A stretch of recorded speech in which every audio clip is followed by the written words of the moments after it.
Dear students, अभी हम पढ़ेंगे electric field due to dipole. Electric field due to dipole. इसके अंदर बेसिकली दो डेरिवेशन आते हैं। सबसे पहले हम थोड़ा सा इंट्रोडक्शन समझ लेते हैं डाइपोल का, ताकि हम डेरिवेशन को अच्छे से समझ पाएँ। डाइपोल का मतलब होता है दो charge equal and opposite. Equal and opposite charges at some separation, इसको बोलते हैं डाइपोल। बनता कैसे है? एक चार्ज माइनस क्यू, एक चार्ज प्लस क्यू, दोनों इक्वल है लेकिन एक पॉजिटिव है एक नेगेटिव है। इन दोनों को हमने एक सेपरेशन पर रख लिया और सेपरेशन डिस्टेंस को हम क्या बोलेंगे? हमेशा 2a। यहाँ जो मिड पॉइंट होगा उसको हम बोलेंगे सेंटर ऑफ डाइपोल। ओके, तो सेंटर से ये डिस्टेंस हो जाएगा आपका a डिस्टेंस, और इधर वाला डिस्टेंस भी हो जाएगा a डिस्टेंस। ये मिड पॉइंट रहेगा आपका, इसका सेंटर पॉइंट। ठीक, अब एक और चीज़ इसमें डिफाइन करते हैं जिसको हम बोलते हैं डाइपोल मोमेंट, जो हमारे बहुत काम की है यहाँ पर। डाइपोल मोमेंट को हम डिनोट करते हैं P, और ये वेक्टर क्वांटिटी है इसलिए P वेक्टर। इसका मैग्नीट्यूड कितना होता है पहले उसकी बात कर लेते हैं। तो P का magnitude P is given by minus Q और प्लस क्यू, दोनों में से कोई भी एक चार्ज, दोनों इक्वल हैं तो हम किसी भी एक का मैग्नीट्यूड ले लेते हैं, यानी कि हम Q ले लेते हैं बेसिकली। इसको मल्टीप्लाई करते हैं, जो इन दोनों चार्ज के बीच में सेपरेशन है, टोटल सेपरेशन कितना है? 2 है, उससे मल्टीप्लाई करते हैं। सो Q इंटू 2a, इसको हम क्या बोलेंगे? मैग्नीट्यूड ऑफ डाइपोल मोमेंट, या फिर in short dipole moment. Okay, now what about the direction? Direction is always from minus Q two plus Q. ये हमारी पी वेक्टर की डायरेक्शन होगी। जैसे मैं अगर बोलूँ ऊपर वाले डायग्राम में, तो माइनस क्यू से प्लस क्यू, जो रेड कलर में मैंने शो किया है, ये क्या है? आपका पी वेक्टर का डायरेक्शन है। इसको हम क्या बोलेंगे? P cap. P cap is always from minus Q two plus Q. और ये हमारे जो भी रिजल्ट आएंगे उन सब में पी कैप की फॉर्म में हमारा आंसर आएगा। ओके, चलो, अब इसमें हमारे पास दो तरह के डेरिवेशन है। पहला है electric field at axis of dipole. Axis का मतलब क्या हो रहा है? माइनस क्यू और प्लस क्यू को मिलाने जो लाइन है, इस लाइन के अलोंग किसी भी पॉइंट पर आपको इलेक्ट्रिक फील्ड निकालना है। और दूसरा डेरिवेशन इसमें क्या आता है? Electric field on equatorial plane. Equatorial plane का मतलब कौन सा प्लेन? एक प्लेन जो कि परपेंडिकुलर है, plane perpendicular to axis passing through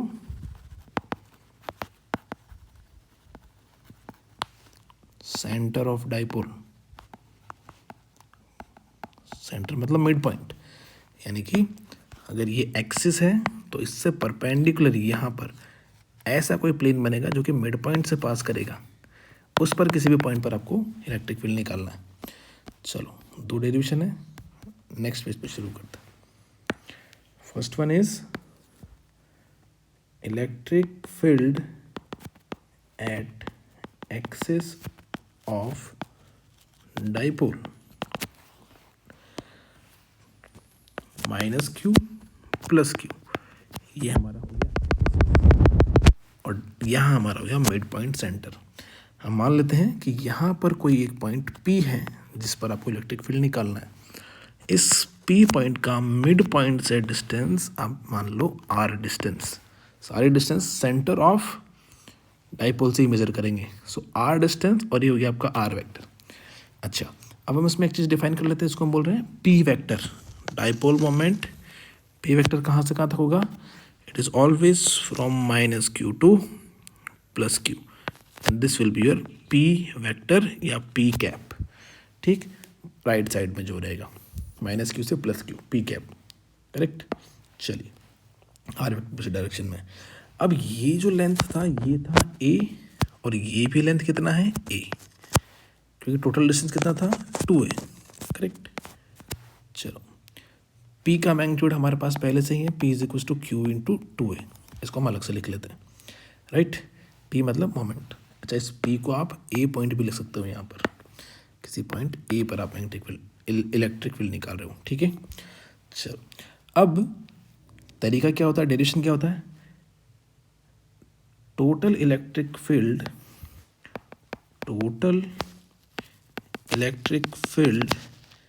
is vector sum, क्योंकि इलेक्ट्रिक फील्ड वेक्टर है, vector sum of electric field due two plus Q and minus Q, दोनों की वजह से। चलो तो electric field due two plus Q form लेते हैं ई प्लस, और फॉर्मूला होता है एक चार्ज के लिए K Q upon R square. R क्या होता है, डिस्टेंस। अब देखो यहाँ पर क्या हो रहा है, मिड पॉइंट ये रहा, ये प्लस क्यू है, और ये हमारा पॉइंट ए जहाँ पर हमें इलेक्ट्रिक फील्ड निकालना है। तो प्लस क्यू का इस ए से ये डिस्टेंस कितना हो जाएगा, तो टोटल डिस्टेंस आपके पास आर है, और इसमें से आप इस स्मॉल ए को माइनस कर दोगे तो आपका ये डिस्टेंस आ जाएगा आर माइनस ए, राइट। तो हम क्या लिखते हैं कि जो हमारा डिस्टेंस आया है प्लस क्यू से डिस्टेंस ये है आर माइनस ए। चलो अपॉन में आर माइनस ए का होल स्क्वायर, ये आ गया प्लस की वजह से। ऐसे ही माइनस क्यू चार्ज की वजह से क्या आ जाएगा, के क्यू अपॉन, देखो क्या आ रहा है, हम सिर्फ मैग्नीट्यूड निकाल रहे हैं अभी ना, डिस्टेंस देखते पहले। ये रहा माइनस क्यू चार्ज, और ये रहा पॉइंट जहाँ पर हमें डिस्टेंस निकालनी है। तो यहाँ से यहाँ तक की डिस्टेंस ए है, और ये डिस्टेंस आर है, तो total distance minus Q charge से उस पॉइंट की डिस्टेंस जहाँ पर हमें इलेक्ट्रिक फील्ड निकालना है वो हो जाएगी आर प्लस ए, ठीक। चलो सिंपल करके वापस देख लेते हैं, के Q upon are plus A का होल स्क्वायर, ये मैग्नीट्यूड है। अब देखो मैं डायरेक्शन बना देता हूँ, ए पॉइंट पर एक है मेरा प्लस क्यू की वजह से, तो प्लस क्यू की वजह से उससे दूर जाएगा electric field, correct. So this will be E due to positive charge.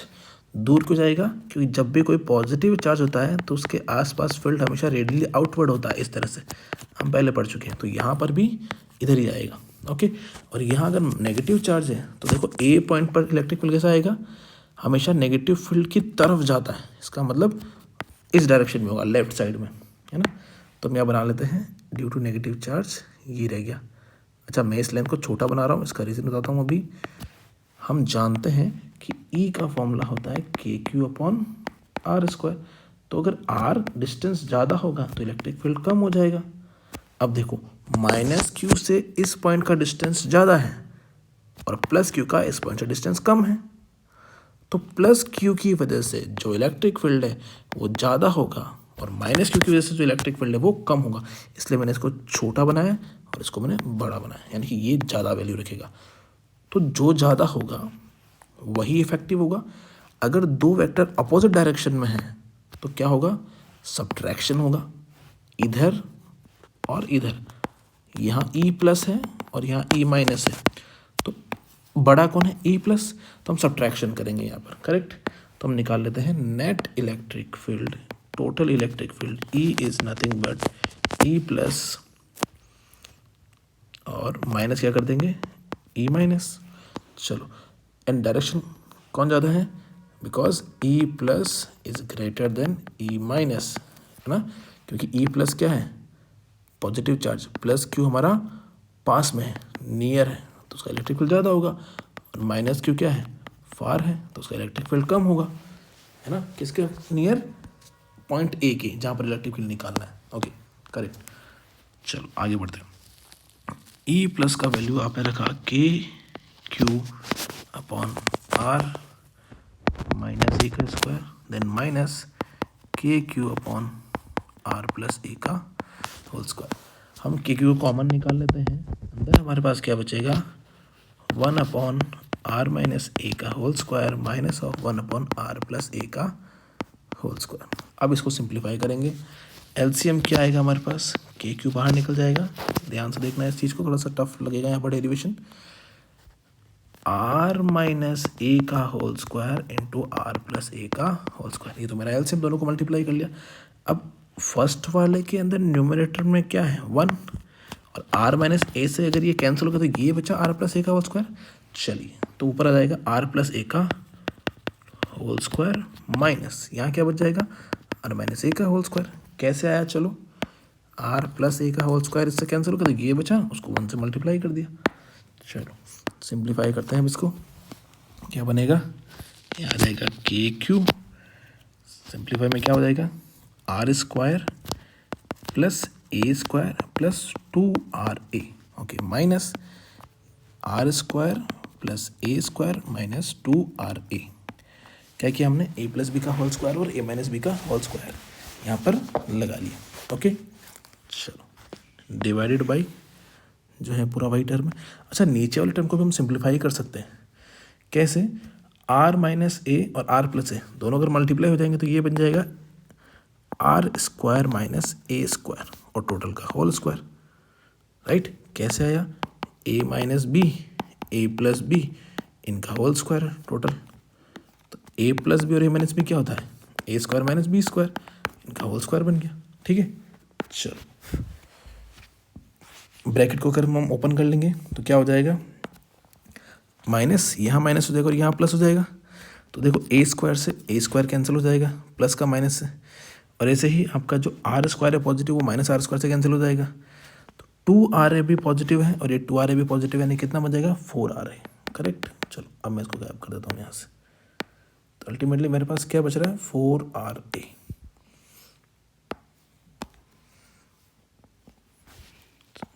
के Q 4ra upon R square minus A square का होल स्क्वायर। चलो अब हम जानते हैं कि q इंटू 2a, क्या लिखा हमने, q इंटू 2a इसका वैल्यू p के बराबर होता है, तो थोड़ा सा सिंप्लीफाई कर देते हैं इसको। यहाँ से हम q को और a और इसमें से 2 को उठाते हैं तो हमारे पास क्या बच जाएगा, 4 को हमने 2 में तोड़ दिया, 2 इंटू 2 में, तो हो जाएगा 2k। अब q इंटू 2a कितना हो जाएगा, q इंटू 2a और क्या बच जाएगा, सिर्फ r बच गया, r अपॉन में क्या आ गया R square minus A square का होल स्क्वायर। अब इसको हम लिख सकते हैं p, यानी कि ये हमारा हो जाएगा 2k p r upon R square minus A square का होल स्क्वायर। ये हमारा फाइनल आंसर आ गया। लेकिन थोड़ा सा इसको सिंप्लीफाइड फॉर्म में अगर हम देखें, आगे देखते हैं और वेक्टर फॉर्म में भी देखते हैं। नेट इलेक्ट्रिक फील्ड आया 2k p r upon R square minus A square का होल स्क्वायर। वेक्टर फॉर्म में देखें बेटा, वेक्टर फॉर्म में क्या हो जाएगा, E vector is equals to 2k p r upon R square minus A square का होल स्क्वायर। अब मुझे डायरेक्शन लगानी है, सिर्फ ये मैग्नीट्यूड है, डायरेक्शन। अब देखो आप डायरेक्शन कैसे निकाल रखी है मैंने यहाँ पर, मैंने पहले ही बोला है कि ई प्लस ज़्यादा होगा ई माइनस से, यानी कि जो इसका नेट आएगा it will be along E plus, और ई प्लस कहाँ है, देखो ई प्लस है राइट हैंड साइड में इधर, और हमारे यहाँ पर राइट हैंड साइड की जो डायरेक्शन है वही डायरेक्शन किसकी है, पी कैप की, करेक्ट। यानी कि ई प्लस की डायरेक्शन पी कैप की डायरेक्शन है, राइट। तो हम क्या लिखेंगे, net electric field will be along P cap, correct, ठीक है। चलिए ये वेक्टर फॉर्म में गया। एक इसमें अजम्पशन चलती है कि if r is very very greater then a, जो सबसे फेमस फॉर्मूला होता है, तो हम क्या करेंगे, a के टर्म्स को नेगलेक्ट कर देंगे, हायर टर्म्स को यानी कि a स्क्वायर को हम नेगलेक्ट कर देंगे, तो हमारा फॉर्मूला क्या बन जाएगा, देखो E vector is equals to 2k p r upon R square minus 0। अगर यहाँ पर लिखा है R square minus A square का होल स्क्वायर, मैं कह रहा हूँ ए स्क्वायर को गायब कर दो, तो आर स्क्वायर माइनस 0 का होल स्क्वायर, यानी कि बन जाएगा आर स्क्वायर का स्क्वायर, यानी कि आर की पावर 4, चलिए, तो नीचे आ गया मेरा आर की पावर 4, ऊपर आर कैंसिल किया, आर के पावर क्यूब बच गया। अल्टीमेटली फॉर्मूला क्या बच गया, E vector is equals to 2kp, अच्छा पी कैप साथ में चलेगा, 2kp upon R cube into P cap, और ये हमारा फाइनल फॉर्मूला आ गया। करेक्ट। चलिए सेकंड डेरिवेशन करते हैं डाइपोल के लिए। जब क्या बात कर रहे थे, इक्वेटोरियल प्लेन की, यानी कि एक ऐसा प्लेन जो एक्सिस के परपेंडिकुलर हो, तब सेकंड डेरिवेशन है electric field in equatorial plane. Okay, equatorial plane के अंदर किसी पॉइंट पर हम इलेक्ट्रिक फील्ड निकाल रहे हैं। अगेन सेम चीज़, यहाँ पर रहेगा आपका माइनस क्यू, यहाँ पर है आपका प्लस क्यू, दोनों के बीच का डिस्टेंस। अच्छा, इक्वेटोरियल प्लेन जो है वो कहाँ से पास होगा, मिड पॉइंट सेंटर से, यानी कि ये डिस्टेंस भी आपका ए है और ये डिस्टेंस भी आपका ए है, टोटल डिस्टेंस 2 है। मिड पॉइंट से पास करने वाला कोई प्लेन यहाँ पर, ये मैंने डॉट डॉट डॉट से शो किया, किसी पॉइंट पर, लेट सपोज यहाँ सी पॉइंट है, उस पर इलेक्ट्रिक फील्ड। चलिए इलेक्ट्रिक फील्ड कैसे बनता है, तो सिंपल सी बात है, ये नेगेटिव चार्ज है, नेगेटिव चार्ज से की तरफ इलेक्ट्रिक फील्ड बनेगा, राइट, यानी कि टुवर्ड्स नेगेटिव चार्ज एक तो ये बनेगा, और ये पॉजिटिव चार्ज है, तो पॉजिटिव चार्ज से कैसा बनेगा, यहाँ पर पॉजिटिव चार्ज से दूर इलेक्ट्रिक फील्ड बनेगा। ठीक है, यानी कि हमारे पास इलेक्ट्रिक फील्ड कैसा आया, ध्यान से देखना, ये जो आपकी इनको मिलाने वाली डायरेक्शन है इसके अलोंग, लेकिन टुवर्ड्स द नेगेटिव चार्ज, क्योंकि नेगेटिव चार्ज की तरफ हमेशा इलेक्ट्रिक फील्ड होता है, राइट। और जो पॉजिटिव चार्ज वाला हमारा था उसमें हमने क्या देखा कि उससे अवे बन रहा है, यानी कि इधर कुछ जा रहा है दूर, राइट।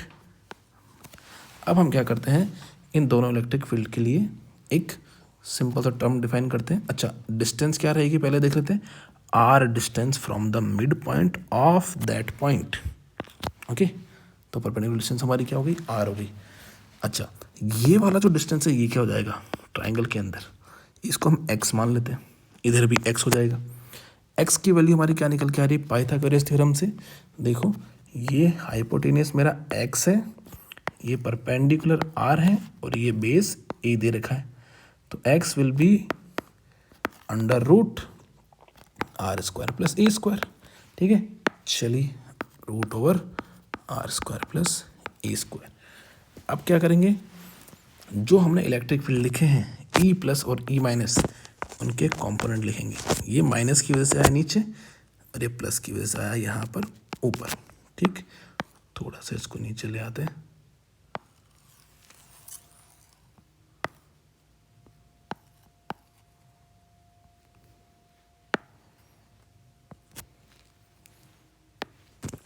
ठीक, चलो अब क्या करते हैं, इसके कंपोनेंट निकाल लेते हैं।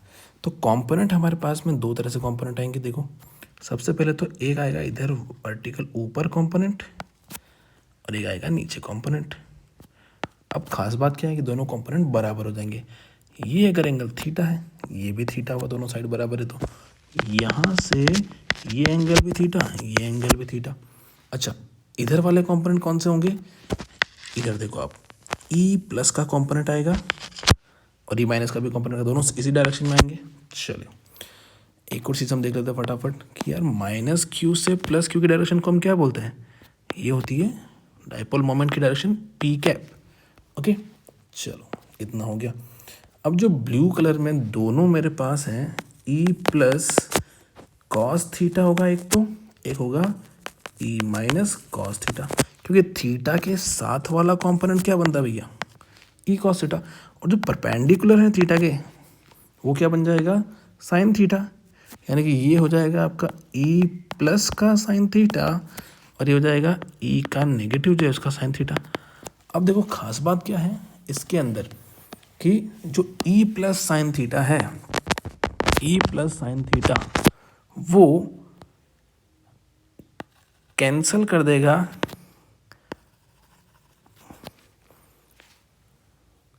ई माइनस साइन थीटा को। Okay, correct. अब क्यों कर देगा कैंसिल, देखो ध्यान से, क्योंकि ई प्लस और ई माइनस हमारे इक्वल आएंगे। कैसे आएंगे पहले अपन देख लेते हैं। Electric field due to positive charge E plus is given by K, charge is Q, distance. अच्छा, चार्ज से डिस्टेंस कितना है, ये आपका पॉइंट है जहाँ पर आपको इलेक्ट्रिक फील्ड निकालना है, और चार्ज ये रहा, तो डिस्टेंस कितना है एक्स। ऐसे इस चार्ज से भी कितना डिस्टेंस है एक्स, तो चाहे नेगेटिव हो चाहे पॉजिटिव हो, दोनों से उस पॉइंट का डिस्टेंस तो सेम है एक्स। चलो, और चार्ज भी सेम है, तो हम लिखेंगे अपॉन एक्स स्क्वायर, और यही वैल्यू किसकी है, ई माइनस की भी है। मैग्नीट्यूड तो दोनों का सेम ही है ना, डायरेक्शन भले ही अलग अलग हो, ठीक है। तो दोनों का वैल्यू सेम है, साइन थीटा कंपोनेंट सेम, दोनों सेम, क्या कर देंगे कैंसिल। यानी कि नेट इलेक्ट्रिक फील्ड में कौन कंट्रीब्यूट करेगा, सिर्फ और सिर्फ कॉस थीटा वाले कंपोनेंट। अच्छा, कॉस थीटा वाला देखो, ई प्लस का भी लेफ्ट में है, ई माइनस का भी लेफ्ट में है, दोनों सेम डायरेक्शन में है, तो क्या कर देंगे एड अप हो जाएंगे। ओके, इन दोनों को हम ऐड कर देंगे, ये हमारा बन जाएगा E plus cos theta plus E minus cos theta. अब खास बात है, दोनों बराबर है ना, ई प्लस ई माइनस दोनों क्या एक दूसरे के इक्वल हैं, तो क्या कर देंगे बोलो, दोनों को डबल कर देंगे। सो ई विल बी ट्वाइस ऑफ, किसी भी एक को ले लो, है ना, के Q upon X square into cos of theta. अब दिक्कत है कॉस थीटा की, तो कॉस थीटा इस ट्राइंगल से निकल सकता है इजीली। अगर भैया ये थीटा है, ये एक्स है, ये आर है, ये ए, तो cos theta is what, cos theta होता है बेस अपॉन हाइपोटेन्यूस। थीटा के लिए बेस है मेरा ए, हाइपोटेन्यूस है मेरा एक्स, तो कॉस थीटा कितना गया ए बाई एक्स। चलो मैं लिख लेता हूँ यहाँ पर कि cos theta is equals to A by X. ठीक, वैल्यू रखते हैं, E is equals to 2 KQ upon X square into A by X. ये बन जाएगा 2 KQ ए अपॉन एक्स का क्यूब। अच्छा, ये तो टोटल इलेक्ट्रिक फील्ड आया, लेकिन डायरेक्शन की तो बात ही नहीं है कुछ। ठीक है, डायरेक्शन देख लेते हैं। डायरेक्शन जो है वो कहाँ जा रही है, इधर, दोनों की वजह से, क्योंकि इसने तो कैंसिल कर दिया, तो सिर्फ यही तो कंपोनेंट बचा है। ये कंपोनेंट क्या कर रहा है, लेफ्ट साइड में जा रहा है, और हमारी जो पी कैप है ये कहाँ है, राइट साइड में। यानी कि पी कैप राइट साइड में है और इलेक्ट्रिक फील्ड लेफ्ट साइड में है, तो माइनस पी कैप बोल सकते हैं। चलो वापस बोलूं, पी कैप राइट साइड में है और इसने कैंसिल कर दिया कंपोनेंट ने, तो बचा ये, दोनों इस साइड में ऐड हो रहे हैं, तो ये लेफ्ट डायरेक्शन कौन सी हो जाएगी, माइनस ऑफ पी कैप, क्योंकि उसको हमने पी कैप माना हुआ है। ठीक है, तो अगर इसको हम वेक्टर फॉर्म में लिखें तो हमारा हो जाएगा E vector is equals to 2। अच्छा, एक और हम इसको ए भी कर सकते हैं बीच में, इसको हम पी की फॉर्म में लिख सकते हैं, क्यू इंटू 2a, ये क्या हो जाएगा पी, तो हम लिखेंगे के पी अपॉन एक्स क्यूब। चलो, हमने लिखा के पी अपॉन एक्स क्यूब, लेकिन डायरेक्शन क्या आ गई, माइनस का पी कैप। सो अल्टीमेटली मेरा आंसर आ गया, सॉरी ये 2 नहीं है यहाँ पर, है ना, के है, के पी अपॉन एक्स क्यूब। तो फाइनल फॉर्मूला क्या बन गया, minus K P upon x cube P cap. X cube क्या है बेटा, एक्स क्यूब है, अगर एक्स ये है तो क्यूब कितना होगा, इसको हम बोलते हैं R square plus A square की पावर 1/2। तो उसका क्यूब करोगे तो क्या बन जाएगा, R square plus A square की पावर 3/2, है ना, R square plus A square की पावर 3/2। तो हम डायरेक्टली लिख लेते हैं यहाँ पर ई वेक्टर, फाइनल जो हमारा आंसर है वो आ जाएगा माइनस के पी अपॉन कितना हो जाएगा, R square plus A square की power 3/2 and P cap is the direction. अब ये तो मेरा फाइनल फॉर्मूला आया, लेकिन हमारे सिलेबस में एक अजम्पशन वाला फॉर्मूला भी है, कौन सा, चलो, if R is very very greater than A, यानी कि बहुत दूर है ना, डाइपोल बहुत छोटा है उसके सामने, तो हम क्या करेंगे, ए को नेग्लेक्ट कर देंगे। बहुत इजी कंसेप्ट है, क्या लिखेंगे, E vector is minus K P upon R square plus A square की power 3/2, R square plus A square की पावर 3/2। इसमें आपको किसको उड़ाना है, ए को नेग्लेक्ट करना है, यानी कि ए उड़ जाएगा तो क्या बचेगा, आर स्क्वायर प्लस 0 की पावर 3/2, यानी कि आर स्क्वायर की पावर 3/2। अब 2 से 2 कैंसिल हो गया, तो क्या बच गया, आर क्यूब बच गया। ठीक है, सिंप्लीफाइड कर लेंगे तो E vector is equals to minus, है ना, इसमें ए को उड़ा दो, minus K P upon R का क्यूब इंटू पी कैप, और ये मेरा वो वाला अप्रोक्सीमेशन वाला फाइनल फॉर्मूला आ गया। ठीक है, चलो ये डेरिवेशन खत्म हुआ आपका। Thank you.